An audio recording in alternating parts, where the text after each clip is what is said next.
Hello guys, welcome to the machine learning mindset. In this tutorial I am going to show you how you can train a convolutional neural networks with TensorFlow and Kers as the high-level API.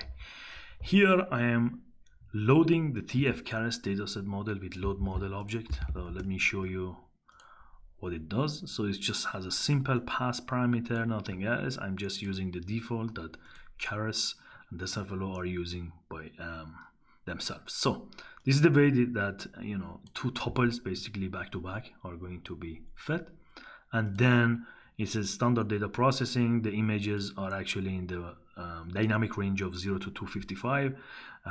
By this division I'm just making them from 0 to 1. Here, remember, we have 28 by 28 images, but with this TF new axis, I am going to actually add one new dimension to this X train and X test. The reason is that we expect to receive 3D metrics as images. So we turn 28 by 28 images to 28 by 28 by 1. So let me show you the TF axis. So there are multiple websites that actually does that. Let me just search. So you would see it's on the Stack Overflow with TF new axis. Yes, here they use a TF new axis for unexplained. What it does actually increase the number of axes by 1. I just add just 1 in the end of that as I describe it to you. The shapes are now 60,000 28 by 1 and 60,000 by 0 as the labels.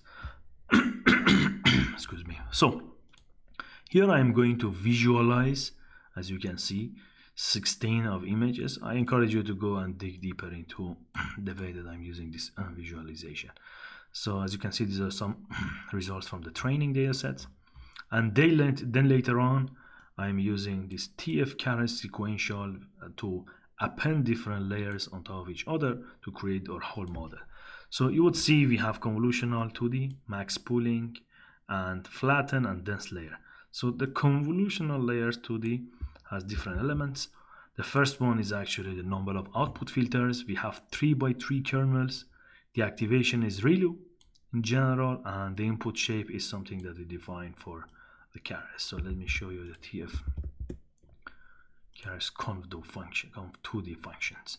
So here it is, filter kernel size strides. There are a lot of other parameters that based on your needs you may need to change. So I encourage you to check the official API as well for further details.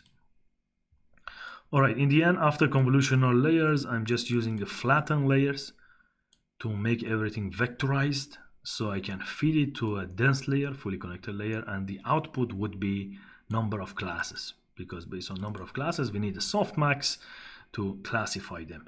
Here I'm compiling the model simply with the model.compile of TensorFlow. Here, let me show you. It's going to be the compile. The optimizer, the loss are going to be defined based on the Adam optimizer and accuracy metrics predefined by Kers. The reason that I'm using from logits false here is because here I'm already on the last layer using sigmoid. So I'm assuming that there is no logics here, so the logics are turned into probabilities with this sigmoid. So I must use false. If I use true, it assumes there is no activation in the last layer, and here it does the calculation by itself. So it's actually more computationally efficient if I use from logics true and not use the activation on the last layer. But for helping you not to be confused, I'm just by using the default from logics false. So I encourage you to use this check this TF-Kers losses, sparse categorical cross entropy. Okay, so and here with model fit, I'm simply training the model for 5 epochs. There are other parameters as well, but that's all we need. And you would see the accuracy goes up from 93 to 99. And in the end, with this simple model evaluate function, I can calculate the test accuracy. I encourage you to use this high-level Kers API in the TensorFlow because it makes life easier, and it's rather abstract and it's very clean and concise. However, it doesn't give you much of flexibility if you're working on complex models and you need to use the TensorFlow low-level core functionalities. For example, for this model fit, you don't necessarily have access to the details of the loss, and it's a lot of things here by default in the code. Of course, you can debug Keras as well. There are other ways to do it, but it would be much simpler to use TensorFlow and not the high-level Keras in those scenarios. So anyway, so this way of designing neural networks are recommended unless you're working on complex examples that you rather sacrifice this simplicity to having control over your code. All right, this was an overall demonstration of how you can design and train convolutional neural networks using TensorFlow and Kers. I hope you enjoyed it. Feel free to leave a comment if you have any question or point of view. Thank you so much for watching.